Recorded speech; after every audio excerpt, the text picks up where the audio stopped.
Hello. I did this section already, and I finally broke down and ordered a top-down camera phone mount so I can record this a little bit better than I did the last one. And let's see.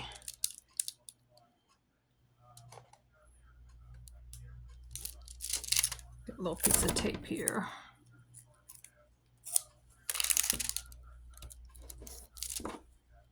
I had a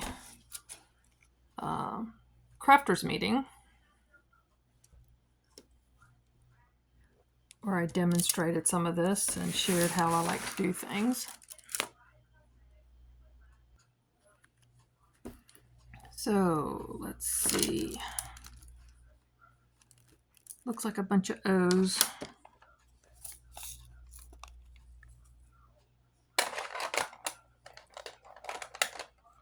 And I need to start my timer.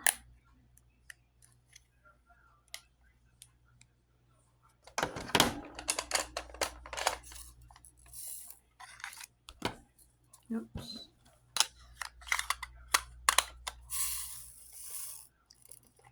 Now, wanted to mention the Starbucks layoffs and how Starbucks has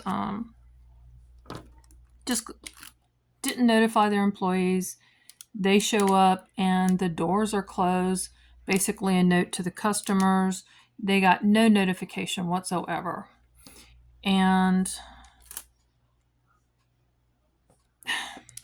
I don't blame them. Honestly, I don't blame the corporation for doing that. It shows, they have bent over backwards for their employees. But I just want to share a personal story that I had worked at a hospital. I need to use a magnifying glass, sorry. I hate that it does the circle, reflects the light. Sorry about that. But I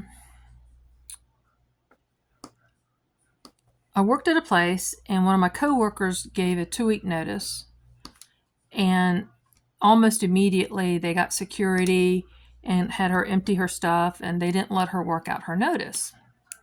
And it kind of scared me. I said, I didn't know the politics. I wasn't part of the gossip or the smoking circle.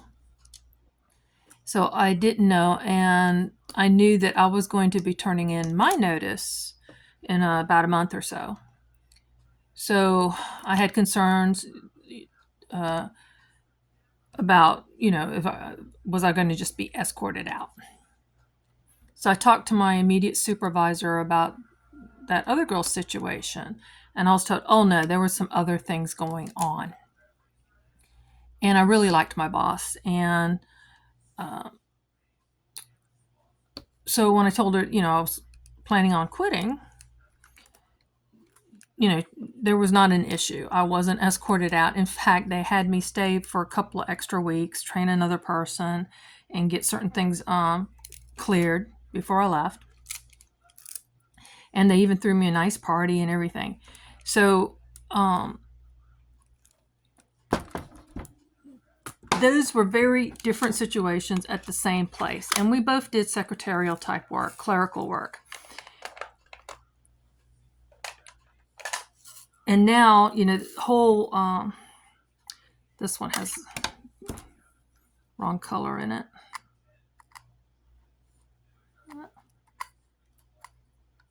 There we go. And it's sad. I don't find it a laughing thing that, first off, I am not a Starbucks fan. In fact, years ago, I got tired of their left-leaning political anti-police and how they were mistreating any police officers that came into the shop. It was just very unprofessional. And I didn't like it, so I quit buying. The only thing I did was the Frappuccinos. We didn't have a Starbucks location in my area at that time. We now have several. and I've never gone to any of them. And I think they're overpriced. I used to buy the Frappuccinos at Sam's Club and Costco, the packs, and they'd be great for a road trip. I can have some coffee and sugar and drive. But it just was not my thing. I can make much better coffee, much cheaper at home.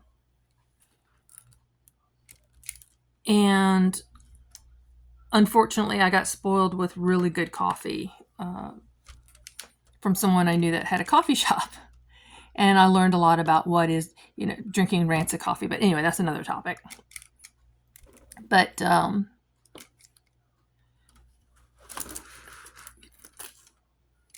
to go in and find that your workplace is literally gone. I don't know what kind of severance packages or whatever they are or not doing. I know that they had really good benefits when the store was open. I don't know if they overextended. No, don't want, or why they're shutting down, but the way they're doing it is just wrong. And I don't like it. But I also think if they'd have given those employees notices that, yeah, we're going to close in 2 weeks and you're not going to have a job anymore. We're not relocating. There's not enough stores to relocate, and we already got good employees over there. So let's see, is that showing up? So that's and they're talking about CEO making $10 million a year or something like that, and maybe he should get less. And they always go there. They always go, you should know about how much your CEO is making and what he does to make that.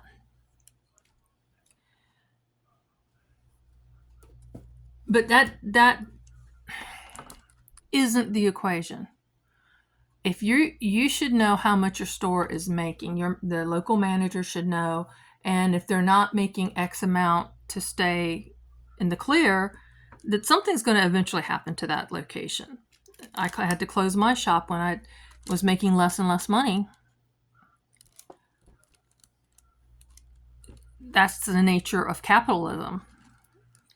And honestly, I prefer, if I had to go get coffee, I prefer to get to a locally owned and managed coffee shop than go to Starbucks.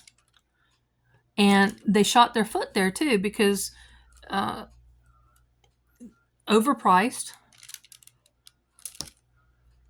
and difficult employees.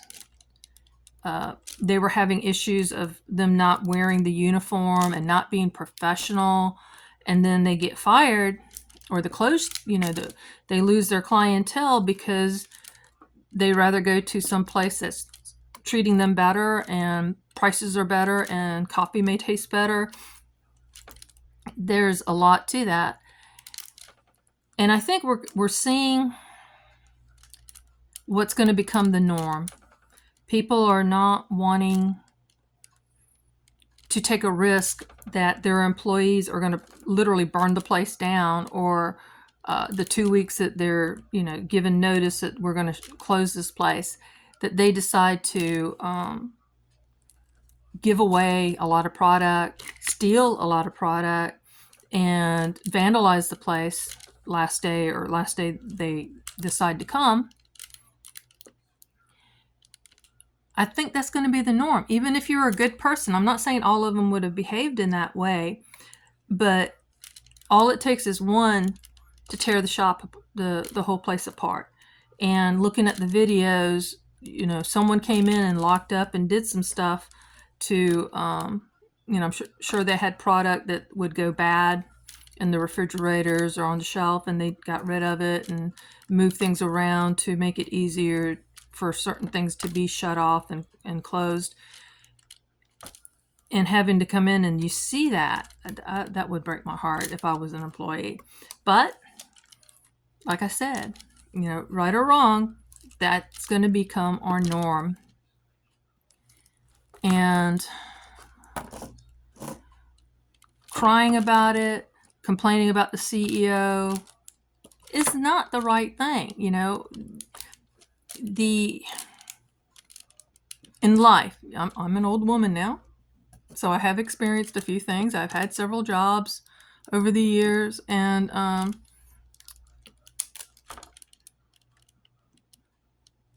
had that termination thing going on, and stuff happening. It's not fun. It's not anything I would wish on other people. If they're a bad worker, they need to either change their attitude or be let go. I mean, that's just nature of the business. Now, because I have my drills in these easy to use containers, I can easily go and just do without spilling when I use these. I just toss the odd ones in there so I'm not looking for it. And if I see one that matches another one, like if one of these drills match this one, I would put it in there or use it. So that's on the whole Starbucks and laying off of people, terminating their employment. This is, and I like to believe the good workers already had other opportunities to go to. There's certain attitudes. If you don't come in, if you're provided a uniform and you refuse to wear it because I'm an individual, or I just, it's not good fabric, I don't want to wear it, it's like, okay, is that really a hill you want to die on? Is that what you want to be known for? Oh, that's a difficult employee, they won't even wear the uniform. Then yeah, if something happens, they're going to let you're going to be at the top of the list, versus someone who works hard or plays the politics in that office, workplace, whatever. That's how it goes. I'm going to work on the bees.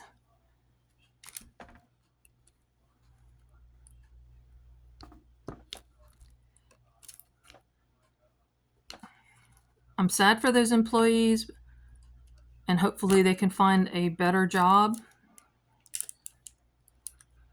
Now this, I do not like this. Look at the B's and 8s. And the 8 is a pale yellow background and the B is a white background, but they're so close to me. Old eyes.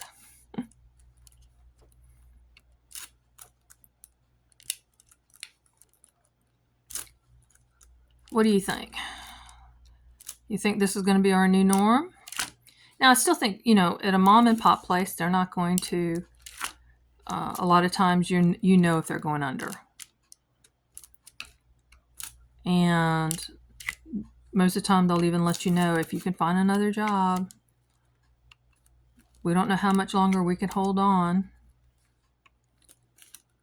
But a big corporate, and they popped up. I've seen it, Fred's, if y'all remember, Fred's popped up all over the place here in the South. I don't know about other areas. And Pelican ice, snow cones, ice something, local thing here in my area popped up all over the place. In less than 5 years, bankrupt. So the Fred's that was in my area, which I enjoyed going to, closed up. Now it's some sort of event place. hosting parties, quinceañeras and stuff. I think I said that incorrectly, but anyway, that's, these companies come in, they hire people, and then they're overextended and they're gone. So I'm going to do 4 next. Normally I would go do all the 1s and 2s and 3s, but I'm just kind of working areas. Oops. See, I'm messy just doing this, and it looks like I lost a drill over here, an R. And because I have mine organized this way, I can get the R right now. Maybe that's the one I found. Yeah. No, it's not the same blue. There's a lot of similar colors here.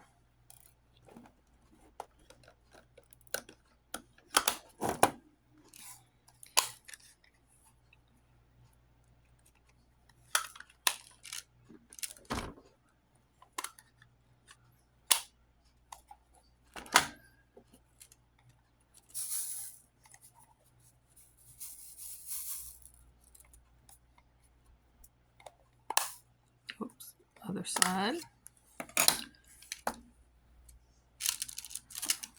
So our whole, oh, I didn't get that B.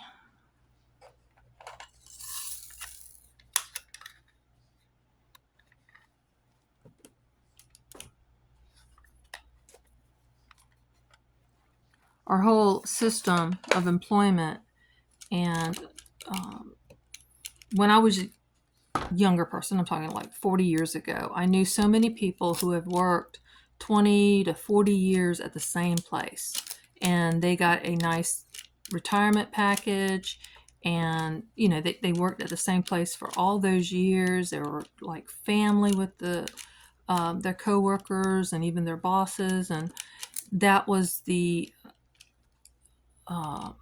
model that they had. And then came the downsizing and restructuring and whatever they wanted to call it, that got rid of employees, got rid of the higher paid people, replaced the older people that been there a long time, and replaced them with, you know, kids that didn't know what they were doing, young people that didn't know as much. I had the learning, but they were paid less, so the bottom line looked good, and it just got worse and worse. And now we've got Walmart greeters. You see the old person, normally they're greeting people that can only make so much or lose their Social Security. They get penalized for working or getting too much income. So a lot of the structure is to keep you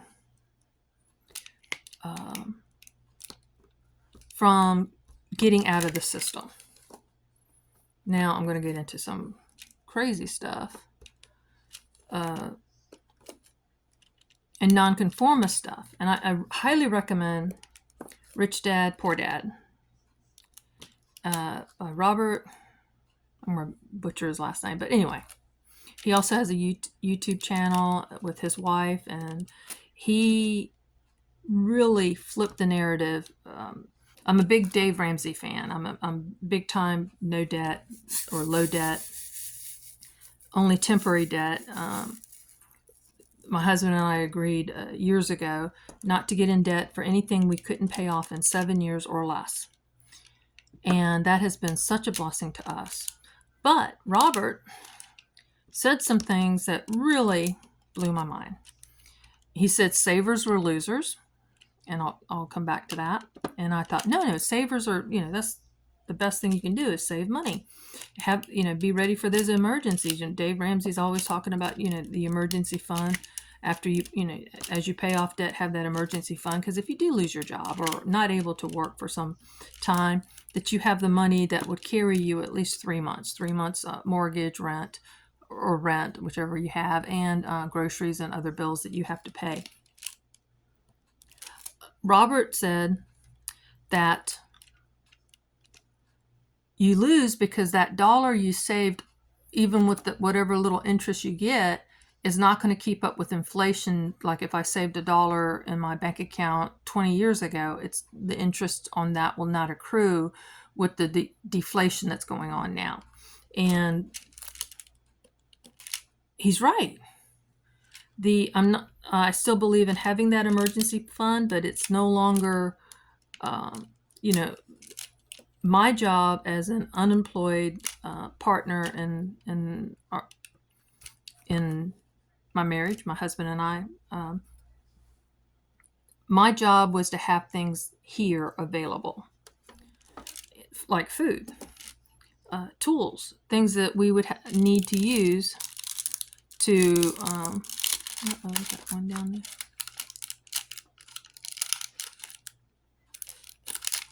There we go. So my job was to have things on hand for our use. If there was an emergency, what would we be buying? We would need medical supplies. We would need toiletries. We would need food to eat and ways to cook the food if we didn't have electricity. So we have a gas stove, and as long as we have propane, we can cook. And we've had to go through that. Last year we had,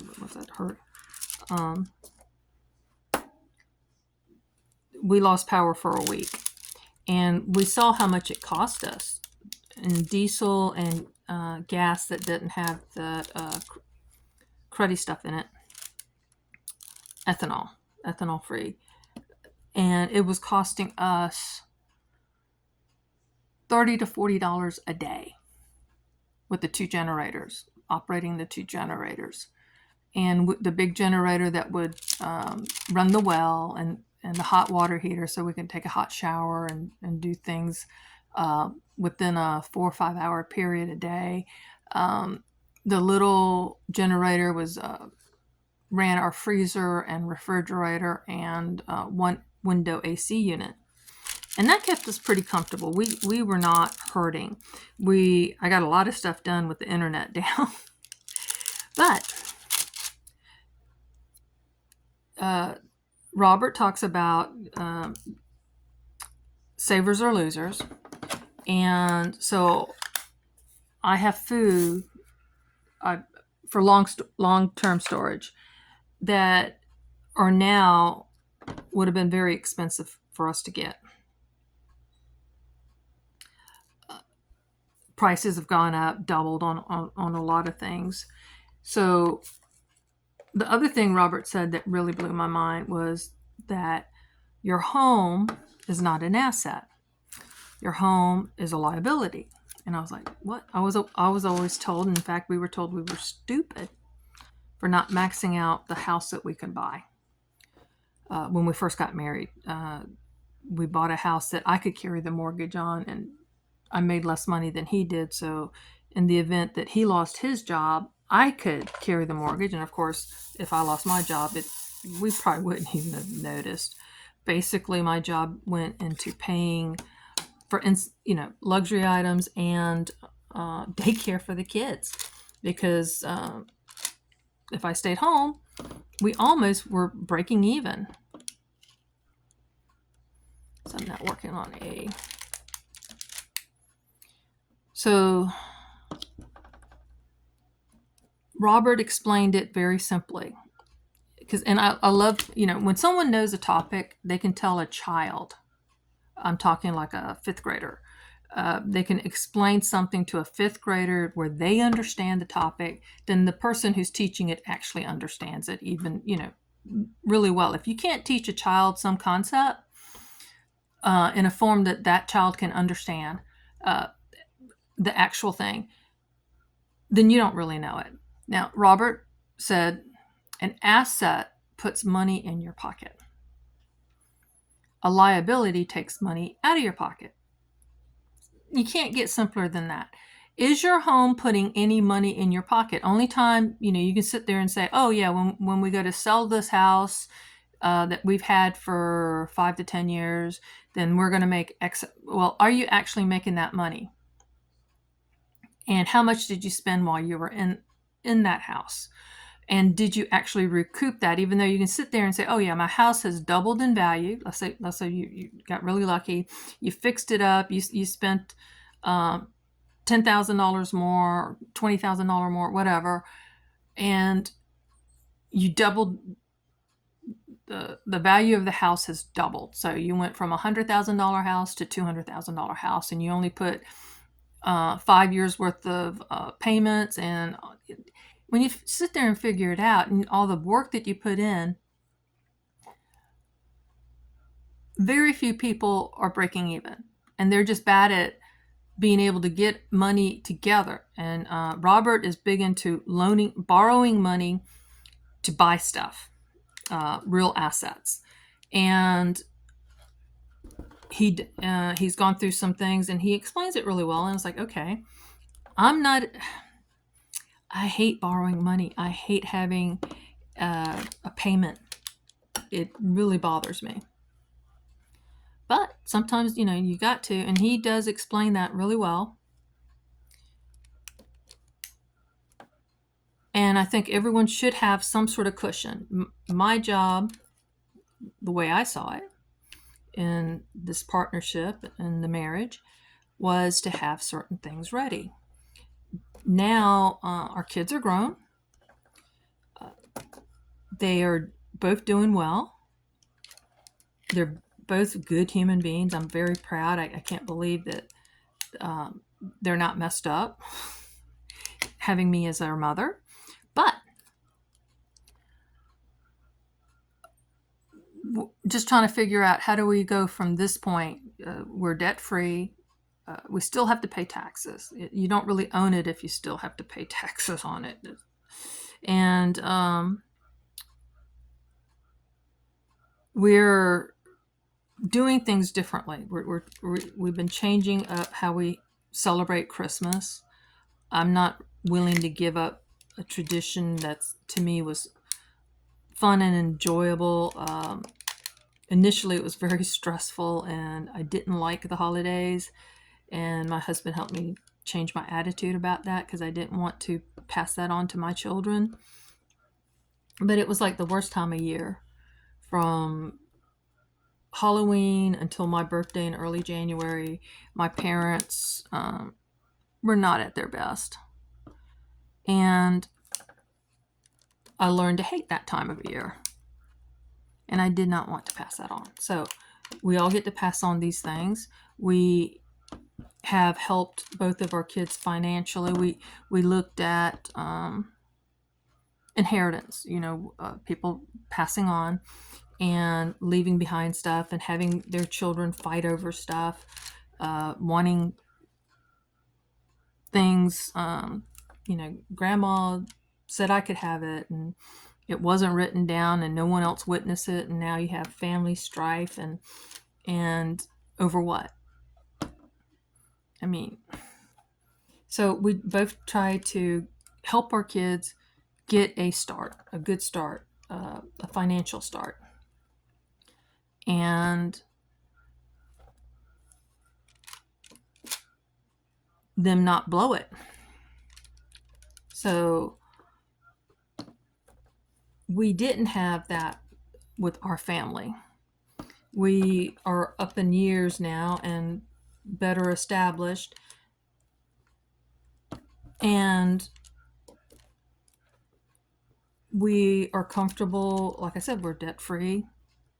We live in the woods. I don't see any neighbors from my house. They can't see us from their houses. We only have 2 neighbors, by the way. And then we're surrounded by tree farm.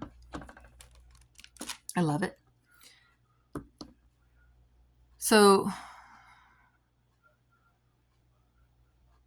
what do you think? I know this kind of went on, and it will go on longer. I'm pausing the timer since I'm going to stop doing this for a little bit. What do you think? The Starbucks situation. I don't like seeing any company go under, even one I didn't support. And the locally, a coffee shop just opened up in my area. I want to go visit them. I just not been able to. And I have my one cup at home. I have my own routine, and I'm very happy with it. I have my raw cream, and that wasn't cheap. But it's, if you're buying cream, you might as well get the raw stuff because it's not that much more. But the milk, we're paying $10 or $11 a gallon, depending on which location we go to, and I have to. I think I truly believe the homogenized milk is what started my health crisis spiral. So I can't even, I don't even want to use the milk at other places because they're not using raw milk, and they're definitely using homogenized milk. So, or even, I don't mind if it's pasteurized, I just don't want it homogenized. Another topic. I think we're going to see more layoffs done the way the Starbucks has done, and we're seeing another shift in corporate handling, and we may even see that happen with smaller mom and pop type places that just close the door and the employees don't get notified. Um, what do you think? Time will tell if I'm right or wrong. And finances. You can't control what a corporation is going to do, how much they're going to pay their CEOs, blah, blah, whatever. But you do not have to max out your credit line to buy the house that all your friends and everyone else in your age group is buying and the areas that they're buying. You can't opt out of that madness and go buy something cheaper and have one of the spouses be able to raise the kids. Nowhere in the Bible are we supposed to be sending our kids to daycare. Uh, I did that with both my kids. So I'm not shaming anyone that has to do it. I thought we had to do it. It had, I was a single parent, so there was a time where I didn't have a choice. So I'm not casting shame, but it's like once you learn something and you figure out, oh, if I get a cheaper house in a less desirable neighborhood, I'm not saying live somewhere that's dangerous, but the county we live in is the fastest growing and some of the most expensive properties in this county. But that's in the northern part. We're in the very southern part. We're actually, our property is actually in the next county over, as part of our land is in it, and it was cheaper. There were some issues with it, and people avoided buying it, but we jumped on it. We got it, thank God. And now we're living here. My husband's and son and grandsons are hunting here. They all got their first deer here, except for my husband. They all got their first deer here. And it's nice. We've kept it very wild. Just the area that we're living on, we're doing anything here, and I've not done anything this year. So anyway, how you structure yourself. I'd rather be out here in the woods. Yeah, my road gets washed out. We were during the floods 10 years ago. We were locked in for 10 days because the road was washed out on both ends. We couldn't leave our property by car. We could have walked out and had people pick us up. So it wasn't that bad. And we were only without power for 1 hour during that event. And now we're living here comfortably, very comfortably, maybe too comfortably. So we have, and for what we bought, the land and the home that we're in would have been, let's see, $110,000 total. we bought the land separately and had it paid off. And then we found this repo and bought it. And we got that paid off in 3.5 years. So we have people in nicer homes and nicer neighborhoods, and they're having to deal with, the barking of the neighbors' dogs. We still have to do that sometimes, but that's not too bad. It's choices. How do you want to live? Do you want to live to impress somebody who's really doesn't really care, about you?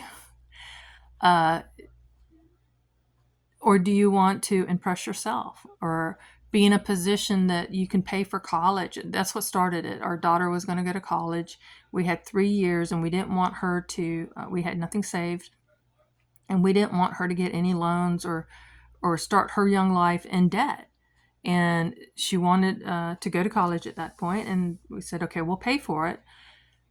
Ooh, if we're going to pay for college, we need to get out of this house, the house that we were living in. So it's kind of snowballed from there. And then being in this position that we can help our grandkids now, or and I would love, we have 40 acres now. We didn't start out with 40 acres. We've added on, and so it's your choices and how you see your life. If you want to live in that neighborhood with that house and have these neighbors and good, bad, whatever, HOAs, oh my God, no, that's another topic. So you can have that life if you're willing to downsize, at least temporarily, or maybe that downsize is the step toward, buying a few acres a little further out, longer drive, cheaper car, a car that gets better mileage, instead of the big gas hog. There's things like that that will make those things possible. And then you can sit there and go, oh, now I can pay college for my kids and they don't have to start their life in debt, which, another topic. What do you think? I'm rambling now.